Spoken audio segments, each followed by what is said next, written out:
At first glance, this matchup feels like something out of a fantasy booking form, rather than a serious competitive discussion. Justin Gaethje is a proven elite, a former interim champion, a BMF belt holder. Oh my goodness! Justin Gaethje! And one of the most feared lightweights of the modern UFC era. His fights are violent spectacles. His resume is carved out of blood and grit, and his reputation precedes him long before the cage door closes. Paddy Pimblett, meanwhile, is still fighting for legitimacy in the eyes of many fans. UFC and resonating with the fan base to the extent this young man has. This is how I get down, boy!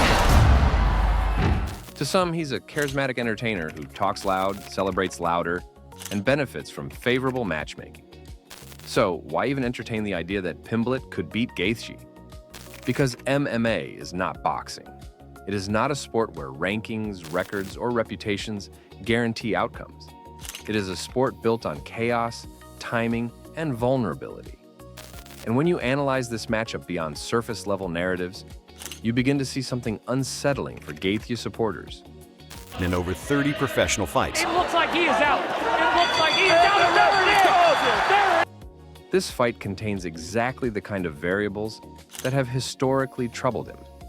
The foundation of this discussion begins with one undeniable truth. Justin Gaethje is most comfortable when he controls violence. He thrives in structured chaos, where the exchanges are brutal but predictable. Leg kicks, pressure, exchanges in the pocket, and attrition over time form the backbone of his success.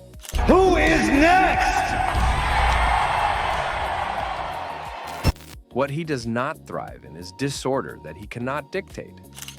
And Paddy Pimblett, for all his flaws, is a fighter who actively seeks disorder. Pimblett does not fight with a rigid system. He fights with instincts. He welcomes scrambles. He dives on submissions when logic says he shouldn't. He's perfectly willing to turn bad positions into high-risk opportunities. Venus locked up. Pimblett switching for the arm here. It's a big squeeze from Paddy the Paddy. He's got the angle. He's got the extension. And there's a submission. Paddy the Paddy is back. Unbelievable. Against conservative fighters, that recklessness gets punished. Against a fighter like Gaethje, who relies on momentum, rhythm, and forward pressure, it introduces danger. Gaethje's wrestling background is often cited as a defense against this argument. But credentials and application are not the same thing. In MMA, Gaethje's wrestling has largely been defensive and reactive. When elite submission artists have forced grappling exchanges on him, the results have been decisive. Khabib Nurmagomedov controlled him with ease. Charles Oliveira submitted him with startling speed. These were not long, drawn-out grappling battles. They were brief moments where Gaethje was overwhelmed once the fight left his comfort zone. Pimblett does not need to replicate those performances. He does not need prolonged top control or perfect positional dominance. He needs transitional moments. He needs chaos after knockdowns, clinch breaks, or failed takedown attempts. Pimblett's submissions often come when opponents are scrambling to stand or disengage. Get right from Paddy the Paddy! Ventromini now on the ropes! Paddy the Paddy Pimblett! That's precisely where Gaethje's instincts could betray him. Ask yourself this: how many times has Gaethje been forced to defend multiple submission threats in a single round and looked calm doing it? And how much energy does that defense cost him, even when successful? Gaethje with his ultimate highlight. He doesn't even have the energy to celebrate. An unbelievable battle, and he stuck the landing. Another critical element lies in Gaethje's defensive striking habits. His offense is elite, but his defense has always been secondary to his toughness. He gets hit. He accepts damage as the price of inflicting it. That approach has produced legendary fights, but it has also exposed him repeatedly. Pimblett does not need to match Gaethje punch for punch. He needs to disrupt timing. On Saturday night, the physique of me, I'm a different animal because of him. I'm an absolutely different breed. I'm a specimen now. As I say, I've always known it wasn't a question of if the UFC wants to sign me, it was when. It was always coming. You know, look at me. I've got the personality, the look, and I can fight. And I'm a marketer's wet dream. Pimblett's striking is often criticized for being awkward and technically loose. But awkwardness can be a weapon. Fighters who don't move conventionally are harder to read. They don't present clean counters. Their attacks come from odd angles. Against precise technicians, that awkwardness gets neutralized. Against aggressive pressure fighters, it can create unexpected collisions. Could Pimblett land something that isn't clean but is effective? Could he force Gaethje into a reaction rather than an advance? And if Gaethje reacts instead of dictates, what happens next? There is also the question of durability over time. Gaethje's chin is legendary, but legendary chins do not last forever. Every war leaves a mark. Every exchange adds wear. Gaethje has been in more high-damage fights than most lightweights in UFC history. All-American for good measure. A live underdog to be sure. And Justin the Highlight Gaethje. Pimblett, by contrast, is still relatively early in his UFC run. He has taken damage, yes, but not at the same cumulative level. This matters because Pimblett does not need to knock Gaethje out cold.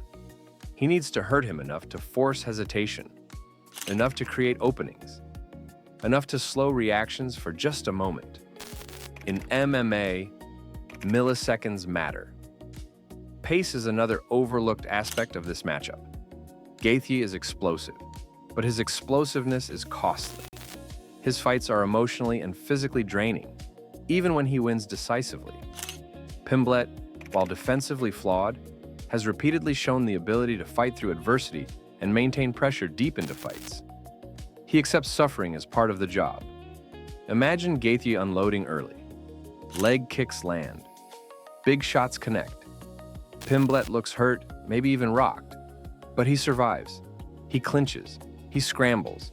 He forces Gaethje to defend submissions. By the third round, Gaethje is still dangerous, but not quite as sharp. His movements slow just enough. His reactions lose a fraction of speed. Is that when Pimblett becomes most dangerous? Psychology is where this fight becomes truly intriguing. Gaethje carries the weight of expectations. Fans expect violence. Analysts expect dominance. Losses hit him hard because his identity is tied to performance. Pimblett carries none of that pressure. He is already dismissed by many. He is already doubted. That freedom allows him to fight without fear. Fearlessness is dangerous in MMA. Fighters who are unafraid to lose are often willing to take risks others won't. Pimblett dives on submissions that more cautious fighters would abandon. He walks forward when logic says retreat. Against composed technicians, this is a flaw. Against emotionally driven fighters, it can disrupt rhythm and decision-making. Could Pimblett frustrate Gaethje by refusing to break? Could he turn early success into impatience? History suggests Gaethje has moments where discipline slips when finishes don't come quickly. Then, there's the issue of unpredictability. Gaethje has faced strikers, wrestlers, grinders, and champions. But Pimblett doesn't resemble most of them. His movement is inconsistent. His timing is irregular. His decision-making often defies conventional strategy. That unpredictability makes preparation difficult.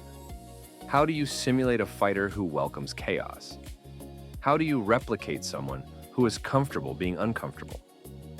Sparring partners can mimic skills, but they struggle to mimic mentality. And finally, there is the harsh reality of MMA itself. This sport does not reward being better for longer. It rewards being better once. One mistake can erase 20 minutes of dominance. One slip can end everything. Gaethje's style, as thrilling as it is, has always walked this tightrope.